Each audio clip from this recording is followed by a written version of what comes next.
एक समृद्धीचं प्रतीक, नवजीवन देण्याचं प्रतीक म्हणजेच हिरवा रंग, आणि तोही काचेचा.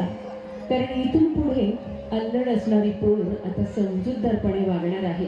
म्हणूनच की काय, आपल्याकडे टिकवून वापरता याव्यात, टिकवता याव्यात, राग लोभ किती आला तरी सुद्धा सावरता यावं, सांभाळता यावं, म्हणून काचेचा हिरवा चुडा पडला जातो.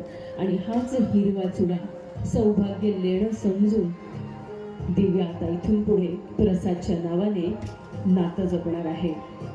असा लग्नाचा घाणा भरून झाल्यानंतर आपण सगळे आप्तस्वकीय इथे ज्या आनंदात उत्साहात उपस्थित होत आहात, आता देखील कमानीमधून जे इथे येत आहेत विवाह वेदीकडे, त्या सर्व नातलग मित्रमंडळींचे शिंदे आणि भोसले परिवाराच्या वतीने निवेदिका या नात्याने मी सौ विद्या जितेंद्र जोशी तुम्हा सगळ्यांचं मनपूर्वक हार्दिक स्वागत करते. मंडळी, हार्दिक स्वागत करते.